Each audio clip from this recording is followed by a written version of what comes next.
Torbee teeknikaa fi ogummaa 16ffaa sababeeffachuun kolleejiin Pooliiteeknikaa fi ogummaa Nifaas Silk agarsiisa kalaqa teekinooloojii garaagaraa qopheesseera. Agarsiisa kanarrattis bu'aawwan kalaqa teekinooloojii rakkoolee seektaroota garaagaraa keessatti mul'atan furuu danda'an leenjifamtootaa fi leenjistootaan kalaqaman agarsiisaaf dhiyaataniiru. Sagantaa kanarrattis kan argaman sadarkaa ittaanaa kaantibaatti hoogganaan biiroo hojii fi ogummaa magaalaa Finfinnee obbo Miliyoon Maatewos badhaadhina yaadamuu milkeessuuf dhaloota saayinsii fi kalaqaan ga'oome horachuun murteessaadha jedhan. በሳይንስ በቴክኖሎጂ በኢንጂነሪንግ እና በማቴማቲክስ እውቀት beekumsa saayinsii teekinooloojii injiineringii fi herreega irratti xiyyeeffannoo guddaa kennuun hojii misoomaa keenya gara fuula duraa fi badhaadhinaa yaannu milkeessuu keessatti baay'ee murteessaadha. Biyyoonni guddataa jiranis ogummaawwan kanarratti dhaloota cimsaa jiru. Dallaa kolleejjii kanaa keessatti giddugalli ijaarame wantoota bu'uura ta'an kanneen akka giddugala inkubeetarii arguu kootti baay'ee gammadeera. Itoophiyaan diinagdee magariisaa hordofaa jirtu milkeessuuf barnoota leenjii teeknikaaf ogummaa keessa darbuun barbaachisaadha kan jedhan obbo Miliyoon mootummaanis damee kanaaf xiyyeeffannoo kennee hojjechaa jira jedhan.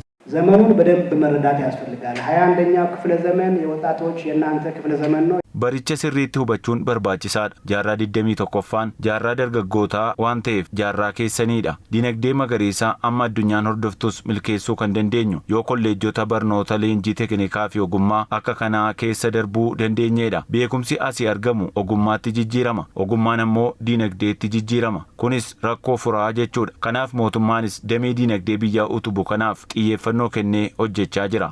Diiniin kolleejjii Pooliiteeknikaa fi ogummaa Nifaas Silk obbo Shallamaa Nugusuu kolleejjichi sagantaa kanarratti teekinooloojiiwwan kalaqaa 11 qorannoon adda baafaman agarsiisaaf dhiyeessuu himaniiru. እንደ ኮሌጅ በዚህ ዓመት 11 ቴክኖሎጂን ሰርተን ነው ለይታ ያቀረብናቸው።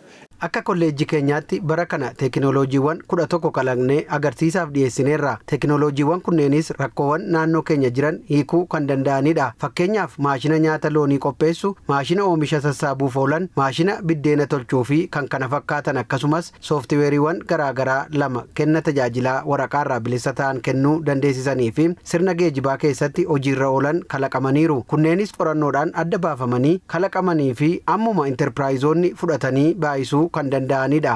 Namoonni kalaqa mataa isaanii dhiyeessanis yaada kennaniin kalaqoota yeroo fi baasii qusachuun hawaasaaf faayidaa olaanaa qaban dhiyeessuu himaniiru.